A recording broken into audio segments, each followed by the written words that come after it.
വിശുദ്ധ മത്തായി എഴുതിയ സുവിശേഷം 17-ാം അധ്യായം 9 മുതൽ 13 വരെയുള്ള വചനങ്ങൾ.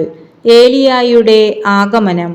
മലയിൽ നിന്ന് ഇറങ്ങുമ്പോൾ യേശു അവരോട് ആജ്ഞാപിച്ചു, മനുഷ്യപുത്രൻ മരിച്ചവരിൽ നിന്ന് ഉയർപ്പിക്കപ്പെടുന്നതുവരെ നിങ്ങൾ ഈ ദർശനത്തെപ്പറ്റി ആരോടും പറയരുത്.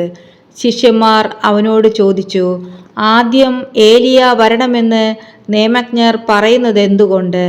അവൻ പറഞ്ഞു, ഏലിയ വന്ന് എല്ലാം പുനഃസ്ഥാപിക്കുക തന്നെ ചെയ്യും. എന്നാൽ ഞാൻ നിങ്ങളോട് പറയുന്നു, ഏലിയ വന്നു കഴിഞ്ഞു, എങ്കിലും അവർ അവനെ മനസ്സിലാക്കിയില്ല. തങ്ങൾക്കിഷ്ടമുള്ളതെല്ലാം അവർ അവനോട് ചെയ്തു.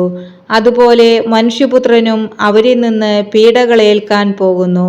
സ്നാപയോഹന്നാനെ പറ്റിയാണ് അവൻ തങ്ങളോട് സംസാരിച്ചതെന്ന് അപ്പോൾ ശിഷ്യന്മാർക്ക് മനസ്സിലായി.